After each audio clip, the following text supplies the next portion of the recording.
ایران کے ساتھ مذاکرات میں کافی پیش رفت ہوئی ہے، گیند ایران کے کورٹ میں ہے۔ مذاکرات کے دوسرے دور کے سوال پر امریکی نائب صدر کا جواب۔ جے ڈی وینس نے فاکس نیوز سے گفتگو میں کہا، امید ہے ایران آبدہ ہورمز کھولنے کے لیے پیش رفت کرے گا۔ تہران کو جوہری ہتھیار حاصل کرنے کی کوشش نہیں کرنی چاہیے، یورینیم افزودگی کی صلاحیت مکمل ختم کرنا ہوگی۔ ہم نے اپنی ریڈ لائن واضح کر دی ہے، ایران کو لچک دکھاتے ہوئے امریکہ کے اہم مطالبات کو تسلیم کرنا ہوگا۔ ایران دنیا کے خلاف اقتصادی دہشت گردی میں ملوث ہے۔ صدر ڈونلڈ ٹرمپ نے واضح کر دیا ہے کہ اس صورتحال میں دونوں طرف سے جواب دیا جا سکتا ہے۔ اگر ایران معاشی دباؤ کی حکمت عملی اپناتا ہے تو امریکہ بھی اس اصول پر عمل کرے گا کہ کوئی ایرانی جہاز باہر نہ جا سکے۔ امریکی نائب صدر جے ڈی وینس کا پاکستانی قیادت کی سفارتی کاوشوں کا اعتراف۔ وزیر اعظم شہباز شریف اور فیلڈ مارشل سید عاصم منیر کو بہترین میزبانی پر خراج تحسین۔ پاکستانی قیادت کی اسٹیٹس مین شپ کو سراہا۔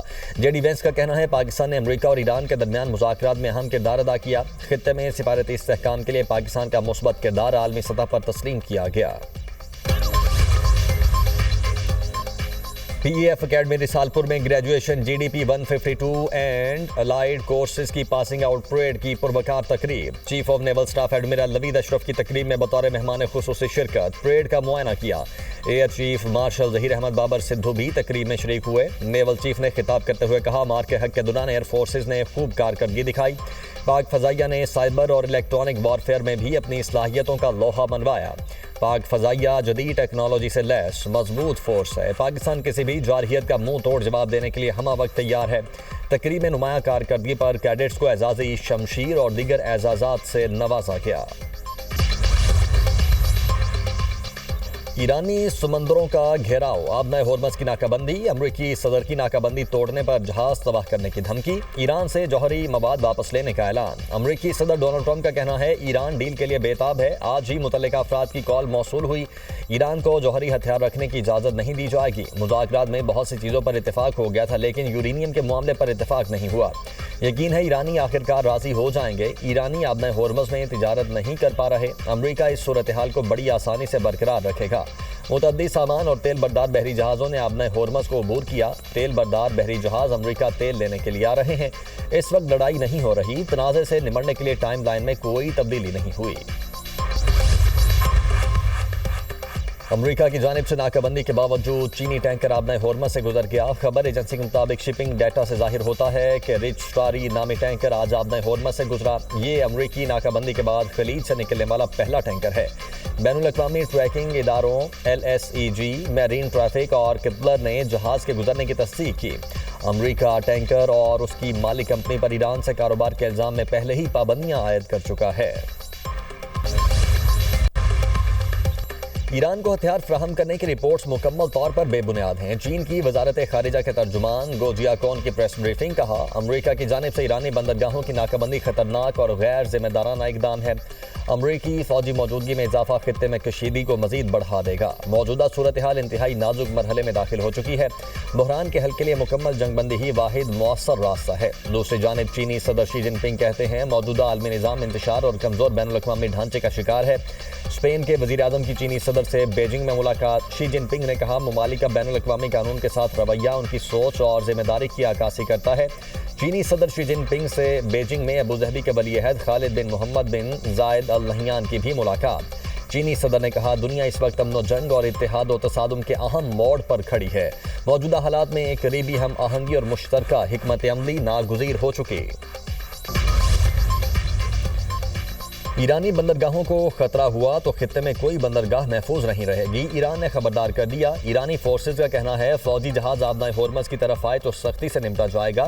خلیجی بندرگاہیں یا تو سب کے لیے ہوں گی یا کسی کے لیے نہیں۔ بین الاقوامی پانیوں میں جہازوں پر امریکی پابندیاں بحری قضاء کی ہیں۔ ایرانی بحریہ کے کمانڈر ایڈمرل شہرام ایرانی نے کہا، ٹرمپ کی دھمکیاں مضحکہ خیز ہیں۔ امریکی فوج کی نقل و حرکت پر مکمل نظر ہے۔ قدس فورس کے کمانڈر اسماعیل کانی کا کہنا ہے، امریکہ اور اسرائیل کو خطے سے نکال دیا جائے گا۔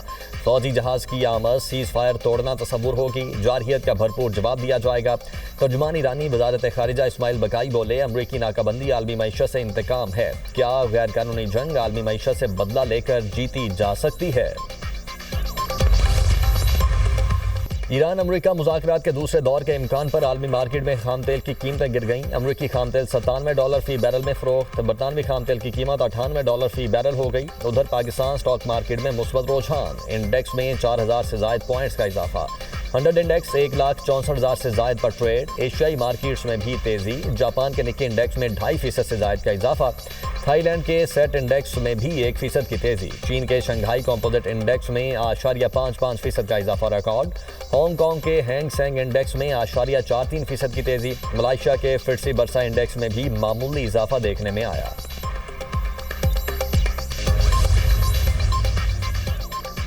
پاکستان فنڈنگ کے لیے تمام آپشنز پر غور کر رہا ہے۔ UAE کے $3.5 ارب قرض واپسی کے بعد متبادل فائنینسنگ ذرائع تلاش کیے جا رہے ہیں۔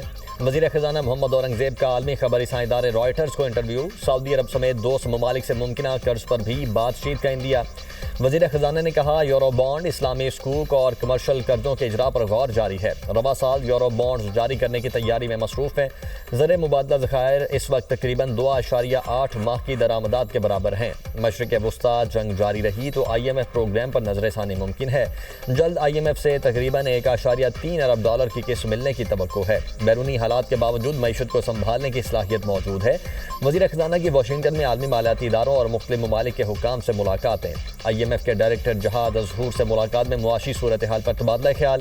وزیر خزانہ نے امید ظاہر کی کہ IMF سٹاف لیول معاہدے کی منظوری دے گا۔ ورلڈ بینک گروپ کی مینیجنگ ڈائریکٹر، امریکی تجارتی نمائندے جیمیسن گریئر اور سعودی فنڈ برائے ترقی کے سربراہ سے بھی ملاقاتیں۔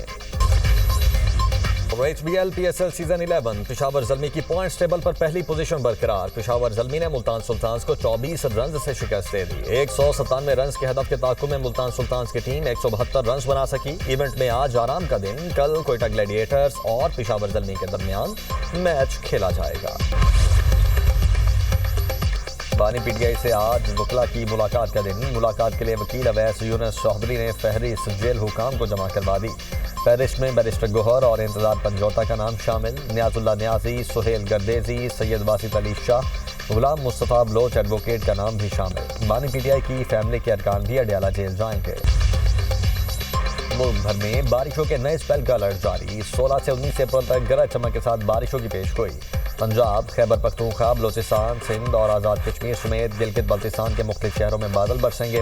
محکمہ موسمیات نے الرٹ جاری کر دیا، تیز ہواؤں، آندھی اور ژالہ باری کے باعث کمزور انفراسٹرکچر، بجلی کے کھمبوں، درختوں اور سولر پینلز کو نقصان پہنچنے کا خدشہ۔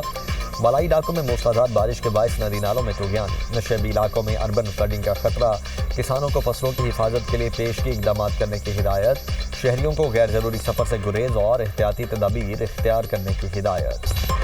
وزیراعظم کی عوام کو ریلیف فراہمی کے اقدامات جاری رکھنے کی ہدایت۔ ملک میں پیٹرولیم مصنوعات کے ذخائر سے متعلق جائزہ اجلاس، وزیراعظم کی تیل کی کھپت کی مستقل نگرانی کی ہدایت۔ کہا بہتر حکمت عملی کی وجہ سے خطے میں کشیدگی کے باوجود تیل کی کمی کا بحران پیدا نہیں ہوا۔ حکام نے بریفنگ دی، ملک میں پیٹرولیم مصنوعات کی مناسب مقدار موجود ہے، مستقبل کی ضروریات کے پیش نظر تیل کی درآمد کا انتظام کیا جا چکا، بچت کے لیے کفایت شعاری کو برقرار رکھنا ضروری ہے۔